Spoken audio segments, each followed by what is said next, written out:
Assalamualaikum warahmatullahi wabarakatuh. Halo semuanya, bertemu lagi dengan saya Rizal Saifullah Herawan. Hari ini kita akan belajar matematika kembali dengan materi ini dia, mengubah pecahan biasa menjadi bentuk desimal. Sebelumnya, jangan lupa untuk klik tombol subscribe agar kalian tidak ketinggalan video-video Bapak berikutnya. Terima kasih.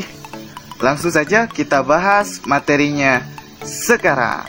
Nah, ini dia materi kita hari ini, yaitu mengubah pecahan biasa menjadi bentuk desimal. Bapak akan mengajarkan dua cara yang bisa kita lakukan untuk mengubah pecahan biasa menjadi bentuk desimal. Cara yang pertama yaitu ini dia, mengubah penyebutnya menjadi per 10 atau per 100 atau per 1000. Tetapi ada pecahan yang penyebutnya tidak bisa dirubah menjadi per 10 atau per 100 atau per 1000 ya. Contohnya 1 per 7 ya. Nah, penyebutnya yaitu 7. 7 ini tidak bisa kita rubah menjadi per 10, per 100 ataupun per 1000 ya. Maka ada cara yang kedua, yaitu ini dia, dengan melakukan pembagian porogapir.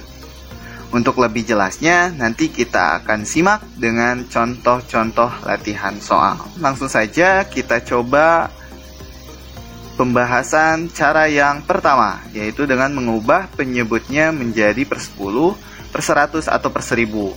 Di sini Bapak punya contoh soal pecahan 2 per 5. Kita harus merubahnya menjadi bentuk desimal. Nah, apakah penyebut 5 ini bisa kita rubah menjadi per 10? Ya, bisa ya. Kita akan merubahnya menjadi per 10. Sekarang, 5 dikalikan berapa agar hasilnya sama dengan 10? Nah, di sini Bapak punya triknya ya anak-anak. Untuk mengubah penyebut ke 10, kalikan dengan salah satu dari angka 2 ataupun 5 ya, menyesuaikan dengan penyebut pada soal yang ada. Di sini penyebutnya angka 5, maka kita pilih di antara 2 dan 5 agar hasilnya 10, maka dikalikan berapa? Ya, kita kalikan 2 ya. Kita pilih 2. 5 dikali 2 ya, sama dengan 10 ya, betul. Maka jika penyebutnya dikalikan 2, pembilangnya pun kita kalikan 2 ya anak-anak. 2 dikali 2 sama dengan 4. Jadi 4 per 10. Kemudian kita ubah menjadi bentuk desimal. Karena ini per 10 ya anak-anak, maka pasti akan ada satu angka di belakang koma ya. Untuk lebih jelasnya kita tulis dulu polanya.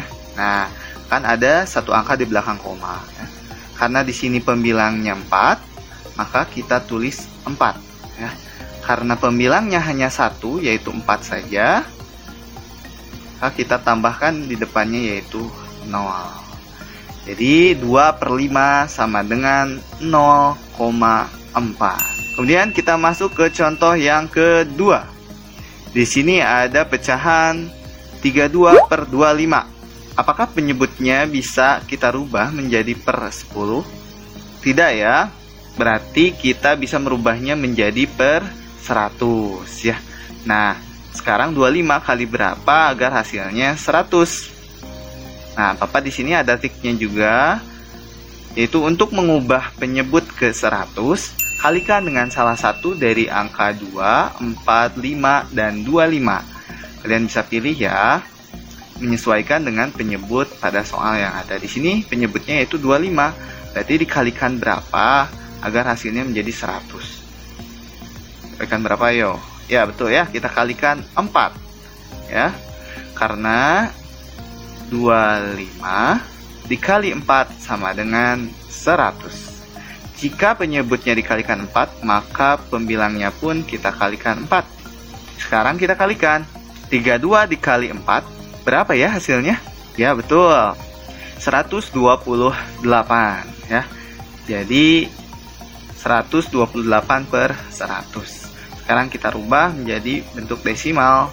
Karena per 100 maka akan ada 2 angka di belakang koma. Di sini pembilangnya 128, maka kita rubah menjadi 1,28. Paham ya anak-anak? Contoh soal yang berikutnya, yaitu ada 3/8.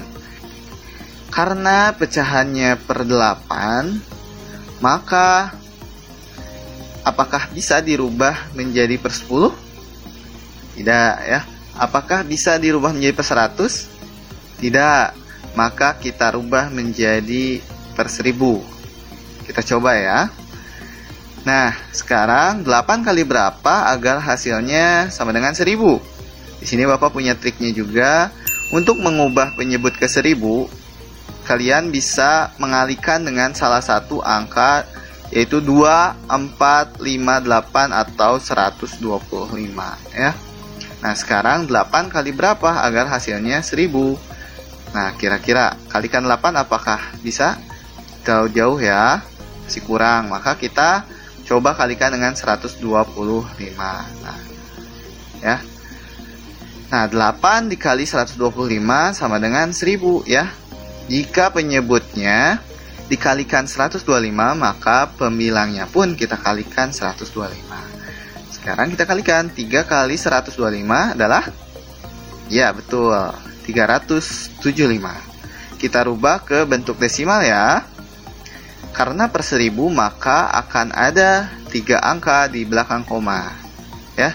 Jadi hasilnya adalah 0,375. Seperti itu anak-anak untuk cara yang pertama. Mudah ya. Berikutnya kita akan masuk ke cara yang kedua, yaitu dengan melakukan pembagian porogapit atau pembagian bersusun. Di sini Bapak ada contoh soal 2/5. Di sini penyebutnya angka 5 ya. Sebenarnya bisa kita gunakan cara yang pertama, yaitu dengan mengubahnya menjadi penyebut per 10 ya.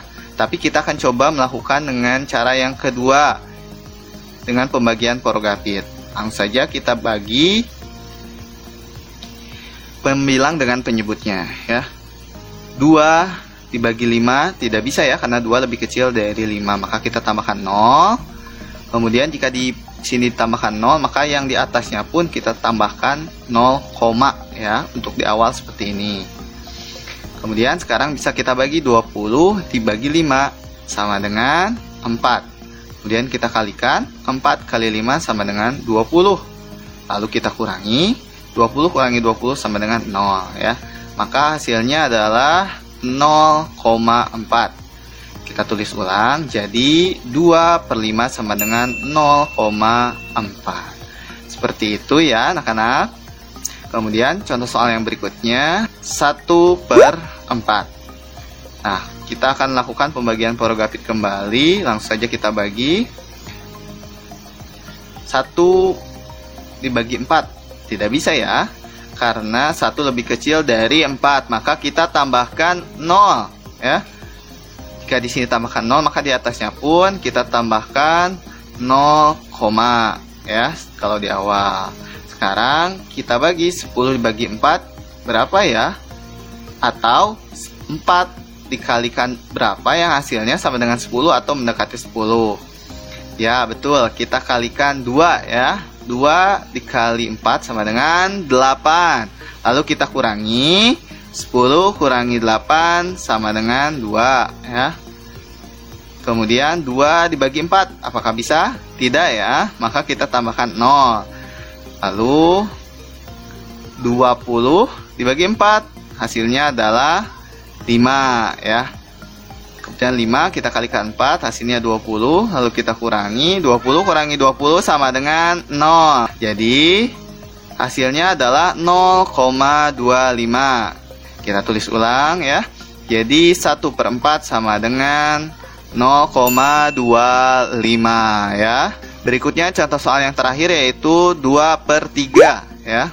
Angka 3 ya penyebutnya.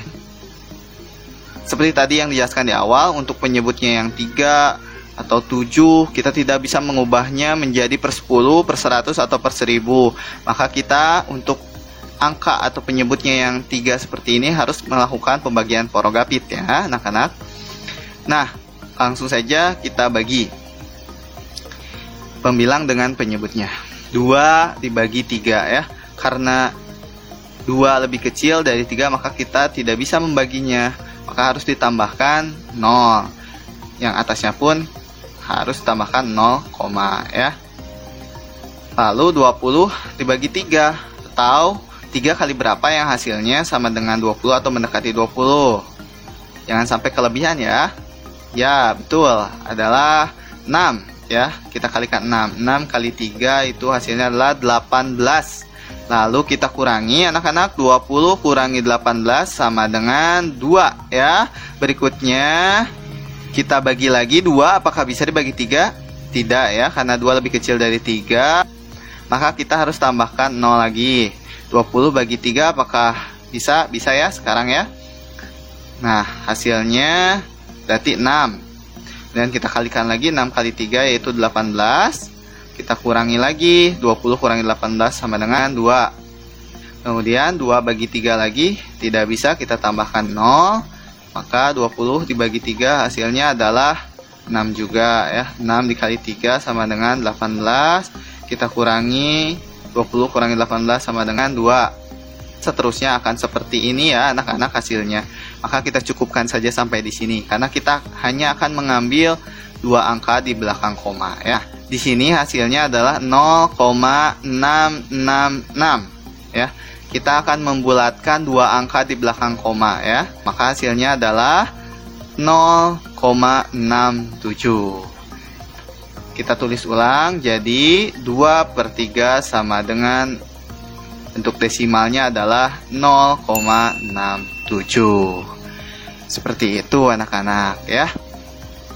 Jika kalian ingin lebih paham lagi, silahkan kalian kerjakan latihan soal berikut ya. Di sini Bapak punya latihan soal yaitu pecahan 1/5 dan 7/20. Silahkan kalian rubah ke bentuk desimal. Boleh menggunakan cara yang pertama ataupun cara yang kedua. Silahkan tulis jawabannya di kolom komentar. Bapak tunggu ya. Sekian penjelasan dari Bapak. Mudah-mudahan bermanfaat. Terima kasih. Wassalamualaikum warahmatullahi wabarakatuh.